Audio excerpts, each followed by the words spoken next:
ವೀಕ್ಷಕರೆಲ್ಲರಿಗೂ ದೈನಿಕ ರಾಶಿ ಫಲ ವಿಶೇಷ ಕಾರ್ಯಕ್ರಮಕ್ಕೆ ಸ್ವಾಗತ.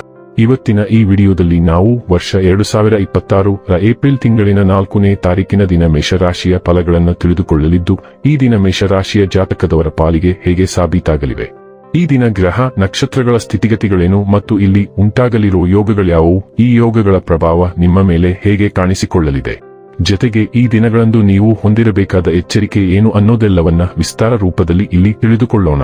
ಮಾಹಿತಿ ತಿಳಿದುಕೊಳ್ಳುವುದಕ್ಕೂ ಮುನ್ನ ನಮ್ಮ ವಿನಂತಿ ಎಂದರೆ, ನೀವಿನ್ನೂ ನಮ್ಮ ಚಾನೆಲ್ ಸಬ್ಸ್ಕ್ರೈಬ್ ಮಾಡಿಲ್ಲವೆಂದರೆ ದಯವಿಟ್ಟು ಈಗಲೇ ನಮ್ಮ ಚಾನೆಲ್ ಅನ್ನು ಸಬ್ಸ್ಕ್ರೈಬ್ ಮಾಡಿ. ಹಾಗೆ ನಿರಂತರ ವಿಡಿಯೋ ಅಪ್ಡೇಟ್ಸ್ಗಳಿಗಾಗಿ ಪಕ್ಕದ ಬೆಲ್ ಐಕಾನ್ ಕ್ಲಿಕ್ ಮಾಡಿ.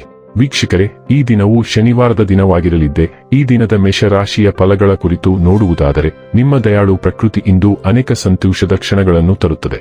ಹೊಸ ಒಪ್ಪಂದಗಳು ಲಾಭದಾಯಕವೆಂದು ಕಂಡರೂ ಬಯಸಿದ ಲಾಭ ತರುವುದಿಲ್ಲ. ಹಣವನ್ನು ಹೂಡುವ ಪ್ರಶ್ನೆ ಬಂದಾಗ ಆತುರದ ನಿರ್ಧಾರಗಳನ್ನು ಮಾಡಬೇಡಿ. ನಿಮ್ಮ ಸಂಗಾತಿಯೊಡನೆ ಒಂದು ಉತ್ತಮ ತಿಳುವಳಿಕೆ ಮನೆಯಲ್ಲಿ ಸಂತೋಷ, ಶಾಂತಿ ಮತ್ತು ಸಮೃದ್ಧಿಯನ್ನು ತರುತ್ತದೆ. ನಿಮ್ಮ ಉಪಸ್ಥಿತಿ ನಿಮ್ಮ ಪ್ರೀತಿಪಾತ್ರರಿಗೆ ಈ ವಿಶ್ವವನ್ನು ಒಂದು ಯೋಗ್ಯ ಸ್ಥಾನವನ್ನಾಗಿ ಮಾಡುತ್ತದೆ. ಅಪರಿಚಿತ ವ್ಯಕ್ತಿಗಳೊಂದಿಗೆ ಮಾತನಾಡುವುದು ಸರಿಯಿಲ್ಲ. ಅವರ ವಿಶ್ವಾಸಾರ್ಹತೆ ತಿಳಿಯದೆ ಅವರಿಗೆ ತನ್ನ ಜೀವನದ ವಿಷಯಗಳನ್ನು ತಿಳಿಸಿ ತಮ್ಮ ಸಮಯವನ್ನು ಹಾಳು ಮಾಡುತ್ತೀರಿ. ಇನ್ನೇನೂ ಇಲ್ಲ, ಇಂದು ನಿಮ್ಮ ಮದುವೆಯಲ್ಲಿ ಮಾಡಿದ ಎಲ್ಲಾ ಪ್ರತಿಜ್ಞೆಗಳು ನಿಜವೆಂದು ನಿಮಗೆ ಅರಿವಾಗುತ್ತದೆ. ನಿಮ್ಮ ಸಂಗಾತಿ ನಿಮ್ಮ ಆತ್ಮೀಯಳಾಗಿದ್ದಾಳೆ. ಇಂದು ವಿದೇಶದಲ್ಲಿ ವಾಸಿಸುತ್ತಿರುವ ಒಬ್ಬ ವ್ಯಕ್ತಿಯಿಂದ ನೀವು ಯಾವುದೇ ಕೆಟ್ಟ ಸುದ್ದಿಯನ್ನು ಪಡೆಯಬಹುದು. ಇತರರಿಗಿಂತ ಮೊದಲು ಹೆಜ್ಜೆ ಹಾಕಿ, ಆಗ ಮನ್ನಣೆ ನಿಮಗೆ ಮೊದಲು ಬರುತ್ತದೆ. ನೀವು ಹೆಚ್ಚು ಶ್ರಮಪಡಬೇಡಿ ಅಥವಾ ಕಡಿಮೆ ಪ್ರಸ್ತುತತೆಯ ಕೆಲವು ವಿಷಯಗಳ ಮೇಲೆ ಒತ್ತಡ ಹೇರಬೇಡಿ. ಇತರರಿಗೆ ಇಷ್ಟವಿಲ್ಲದ ವಿಷಯವನ್ನು ಬಾಯಿಗೆ ಬಂದಂತೆ ಹೇಳುವ ಮೂಲಕ ಅವರನ್ನು ನೋಯಿಸಬೇಡಿ. ಅವರು ಉದ್ದೇಶಪೂರ್ವಕವಾಗಿ ಮತ್ತು ಅವರು ನಿಜವಾಗಿಯೂ ಅದನ್ನು ಮಾಡುತ್ತಿದ್ದಾರೆಂದು ಅರಿವಿಲ್ಲದೆಯೇ ನಿಮ್ಮನ್ನು ಕೆರಳಿಸಬಹುದು. ಆರೋಗ್ಯ ಮತ್ತು ಸ್ವಾಸ್ಥ್ಯ ಬಗ್ಗೆ ತಿಳಿದುಕೊಳ್ಳೋಣ. ನಿಮ್ಮ ಸ್ನೇಹಿತರಿಗೆ ನಿಮ್ಮನ್ನು ಪ್ರೀತಿಸಲು ನೀವು ವಿನಮ್ರರಾಗಿರಬೇಕು. ನಿಮಗೆ ಅರಿವಿಲ್ಲದೆಯೇ ನೀವು ದುರಹಂಕಾರದ ಮನೋಭಾವವನ್ನು ಹೊಂದಿರಬಹುದು. ಆದ್ದರಿಂದ ಇತರರನ್ನು ಟೀಕಿಸುವ ಬದಲು ನಿಮ್ಮ ಹಿಂದಿನ ಚಟುವಟಿಕೆಗಳನ್ನು ವಿಶ್ಲೇಷಿಸಲು ಇದು ಅತ್ಯುತ್ತಮ ಸಮಯ. ಇದು ನಿಮಗೆ ಆತ್ಮಾವಲೋಕನ ಮಾಡಿಕೊಳ್ಳಲು ಅಪರೂಪದ ಅವಕಾಶವಾಗಿದೆ ಮತ್ತು ನಿಮಗೆ ಹತ್ತಿರವಾಗಲು ಈ ಚಿಂತನಶೀಲ ಮನಸ್ಥಿತಿಯ ಸಂಪೂರ್ಣ ಲಾಭವನ್ನು ನೀವು ಪಡೆದುಕೊಳ್ಳಬೇಕು. ಡೈಲಿ ಲವ್ ಮತ್ತು ರಿಲೇಶನ್ಶಿಪ್ ಬಗ್ಗೆ ತಿಳಿದುಕೊಳ್ಳೋಣ. ನಿಮ್ಮ ಸಂಬಂಧದಲ್ಲಿ ನೀವು ಭಾವನಾತ್ಮಕ ಬೆಂಬಲವನ್ನು ನೀಡುವಾಗ ನಿಮ್ಮ ನಿಸ್ವಾರ್ಥ ಸ್ವಭಾವವು ಹೊಳೆಯುತ್ತದೆ.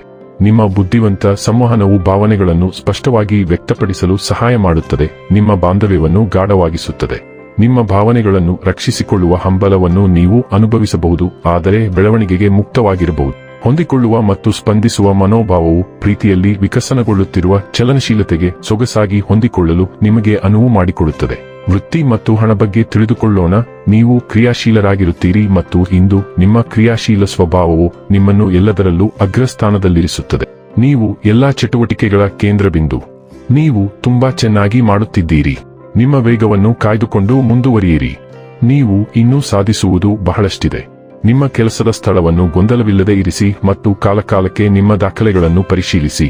ಇನ್ನು ಕೊನೆಯದಾಗಿ ಈ ದಿನ ಮಾಡಿಕೊಳ್ಳಬೇಕಾದ ಉಪಾಯಗಳ ಕುರಿತು ನೋಡುವುದಾದರೆ, ಆರ್ಥಿಕ ಪರಿಸ್ಥಿತಿಯನ್ನು ಬಲಪಡಿಸಲು ಮಾಂಸ ಮದ್ಯವನ್ನು ಸೇವಿಸಬೇಡಿ. ವೀಕ್ಷಕರೇ, ಇದಾಗಿತ್ತು ಮೇಷರಾಶಿಯ ಜಾತಕದವರ ದೈನಿಕ ರಾಶಿ ಫಲದ ಮಾಹಿತಿ ಇಷ್ಟವಾದರೆ ವಿಡಿಯೋವನ್ನು ಲೈಕ್ ಮತ್ತು ಶೇರ್ ಮಾಡಿ. ಹಾಗೆ ಚಾನೆಲ್ ಸಬ್ಸ್ಕ್ರೈಬ್ ಮಾಡುವುದರ ಜೊತೆಗೆ ನಿರಂತರ ವಿಡಿಯೋ ಅಪ್ಡೇಟ್ಸ್ಗಳಿಗಾಗಿ ಪಕ್ಕದ ಬೆಲ್ ಐಕಾನ್ ಕ್ಲಿಕ್ ಮಾಡಿ.